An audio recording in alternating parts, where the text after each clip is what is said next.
Hey, what's up everyone? This is Dylan again with Pacific Rancher. Hey, I got some requests on a previous video. I think it was my sea bass or island setup video. Everybody had questions about a baitcaster and if I bring a baitcaster with me. And I also was able to fish that new custom built Seeker black steel rod. I think it's a 15 to 30 pound on a Trinidad 14. I was able to fish it and hook a pretty big yellowtail at the island, Catalina, and I was really impressed with how that thing fished. So I wanted to give you a quick rundown on that too. But anyways, first things first, I'm gonna show you what I use for a baitcaster. And I still think the baitcaster, it works, it does great things, but I think it's a little bit light for the islands, but it is fun to fish. But this is a Tranx 401 HG. I don't know the gear ratio on here. Doesn't really say, let me see here. Yeah, it doesn't say gear ratio, but anyways, this is a left-handed HG. It's got the power handle. I spool it with 50-pound braid. I think this is Power Pro or Jerry Brown. I like to use that because it's the 4-strand and it's pretty rough. Doesn't hurt to cast as long as it's wet, but it's rough, so when you're in the kelp and you get into a bigger fish, you have a kelp cutter rig. So I think that's really important with these smaller, lighter reels. With the bigger stuff, you can kind of power through the fish running into the kelp. So if it does, you can kind of just power pull it out. And for something smaller, a little lighter, if you get into one of those yellowtail and it takes you into the kelp and you're just on straight mono, the chances are way less of landing that fish than having braid on there to cut through that kelp. So anyways, and then I tie on about a 4 foot, call it 4 foot top shot leader, and it's usually fluorocarbon what I fish. So anywhere between 15 and 40 pounds, depending on what I'm fishing here. But this is a great little reel, super powerful. I just don't fish it a lot at the island, but it's great for that if this is what you have. This is a great setup for fishing the island. This will handle, I mean, I think I've caught like a 20-pound yellow on this, and you know, it was a fun fight. It definitely did take more line and a lot more back and forth than I wanted. But it definitely gets the job done, and I wouldn't complain about it. I just have other stuff, other reels and setups that I'd prefer to hook fish on. But anyways, this is on a Seeker Inshore Pro. This is the 808 rod, 808T, so it's got the split grip. It's like a bass rod. It's a really nice width here. It's not super narrow. I don't like those, like, I like, nothing against like Phoenix rods and things like that, but they seem really thin and narrow and super lightweight to where if I pull too hard, I feel like, or if I hit something, it's gonna break. These things are super strong. I'm sure you guys have, you know, had one break or something like that, but I've beaten these things up in the past by accident. Hit them against things, guides are all still intact, you know, nothing's chipped in the rod, there's no cracks. Everything's held up really well. So these are pretty beefy rods. I know they're a little thicker, they're not as lightweight, but they're lightweight enough to get the job done, and they have the power. You know, that's what we're there for, is to catch fish, to hook fish, and land fish. I don't just want to be hooking fish all day and not be able to land one and take it home to harvest. And so this is a great setup. It's a 15 to 25 pound. I know it seems a little bit light, but man, if we get on some like a big, like nice wide open bass bite, or there's some bass and we know there's some yellowtail around, I wouldn't hesitate to pick this thing up and fish it. Great stick. And the Tranx is fun to fish. It's a little power horse, so I like it. So anyways, but I have an update on the Trinidad 14 with the black steel. This is, I forget what model it is, I'll put it in the comments, but this is a 15 to 30 pound rod. But if you remember why I got this, it's for fly lining bait. So I'll pin on a squid on just a single hook. I'll cast that out. I wanted a super light tip, but enough backbone to land these fish. I don't want to, again, I don't want to just hook fish and have the best chance of hooking a fish, but not have a chance to get it in. Now, if I'm fishing tuna and there's not structure around, I'm not as worried about muscling up on those fish. I will let those things run. Obviously we want to get them in the boat as soon as we can, but there's a little bit more leeway there. If you hook a big yellowtail, that thing's going to the rocks, it's going to the kelp, it's finding protection. So I had this built for that. I had it built so I could fly line a bait, cast out a bait really far, get it away from the boat, fly line a super light bait, like maybe a single squid, get it out from the boat, let it sink out and work it back. And if I do catch or hook that 30, 40 pound yellow, I definitely have backbone in this rod to bring it into the boat. So I'm gonna stand back a little bit, give you guys a little view of the bend here, if I can reach. So this is an 8 foot, 15 to 30. You can see it shuts off pretty much where my right hand is down here. So it shuts off pretty quick and it's got a good backbone. So I can definitely throw out a bait pretty well with this. Small spool as well on this 14, Trinidad 14, 50 pound braid, and I'll put on like a 30, 40 pound top shot. But anyways, we got to the islands, casted out a fly line sardine, nose hooked. I think I butt hooked it. Butt hook sardine.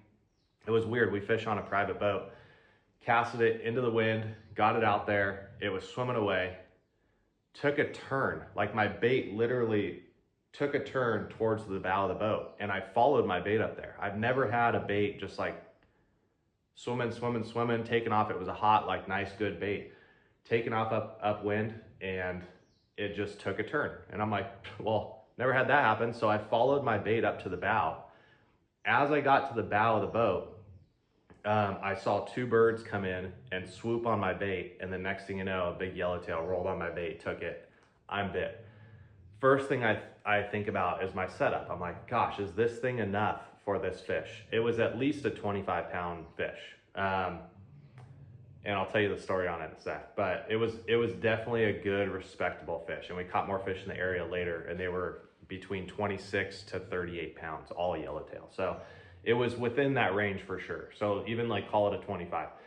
I was wondering how this thing would hold up. And so here I am, and I think I can put a picture in this video. Here I am up on the bow, hook up on this yellowtail, and it just makes a run. So I just tighten down my drag, get this thing pretty much as tight as I can. I was fishing 30 pound top shot, and I'm like, okay, and it's fluorocarbon. Okay, I know I'm not gonna over pull on this fish. I was also fishing a J hook, which I don't like to fish. I like circle hooks because I can't tell you how many times I've had a J hook get in the mouth, upper jaw, or top of the mouth in a hard spot and just kind of hook on there, but never set. And with something like this, with a soft tip, it's hard, even if you crank on that fish, to get that hook to actually set, especially if it's in the top of the mouth. So anyways, I'm pulling, keeping steady pressure, fighting this thing, and I'm putting a good bend on it, and I'm starting to pull a little harder. And this rod performed way better than I expected. It had way more backbone, way more pulling power. I was actually able to work that fish back to the boat. Now I'm not fishing 60 pound where I can just lean into it and just crank on them. I mean, I'm fishing, I think 25, 30 pound. So I'm fishing him a way that I want to keep him away from the structure, but I also want him to have a little bit of line because I don't know how much I can pull on it with my new rod. So anyways, fought that thing, good probably 10, 15 minutes into it. Get deep color. He's coming back to the corner. Ryan goes to gaff the fish, and it's right there at the corner. Literally gaff hits right back by the collar, and the fish kind of punts into the side of the boat, and it then swims down. I get like 2 runs, pop. Not 2 runs, it swims down like 2 tail beats, pop, line comes off, fish comes back up head first, swoops up, does a couple tail kicks, takes off, lost the fish, lost him at gaff. We pull up the gaff, we notice we fished bluefin the trip before. The tip of the gaff, the very tip, had a little kink in it. And so I think what happened when we went to gaff that fish, it hit a hard spot and kicked off, and which is why the fish punted into the boat. So we ended up catching 9 more yellowtail that trip. So at first, that was our first stop, first opportunity, lost the fish. It was really unfortunate, but we ended up catching 9 overnight. And so we definitely got our haul that we were looking for. And by the way, all those fish that we catch, we treat them with the utmost respect. We got gill, bleed, put them on ice immediately. We actually do saltwater brine sometimes too. Depends on the fish and the conditions and how long our trip's gonna be. And we can it, we smoke it, we cook it, we eat sushi, sashimi, the whole thing, the whole 9 yards. We give it out to the family and make sure everybody's got a good dinner on their plate. So anyways, none of that fish goes to waste, but anyways, this is a go-to. So good thing to think about. So if I'm going on a trip and I can only bring 4 rods and it comes down to my last rod and I'm looking at one of these, they're both 8 foot, they both have 50-pound braid, they both fish pretty much the same. This is a little lighter of a stick. This is a little bit heavier, but with a really nice soft tip. It's got a glass tip on it. And so having these two, if I were to pick one, I'd go with the Trinidad. And that's just my personal preference. I like the conventional reel, can cast it better. It's right-handed, goes well with my lineup. And we also have a little bit of a rule on the boat. If anybody can pick up any rod at any time, and we want them all to be somewhat consistent. So if someone else were to pick up this reel and rod, they know how to fish it. They know how to reel right-handed. They know what pound line's on here. I have it marked. All they have to do is say, hey, what's the top shot? What's the leader? And we're good. And anybody can fish it. So anyways, this is really a nice setup. I'm really happy I had this built. It held up really well, and I'll give you more stories in the future on it. So anyways, you guys requested a new video. I'm gonna go ahead and post this unedited, just throw it up.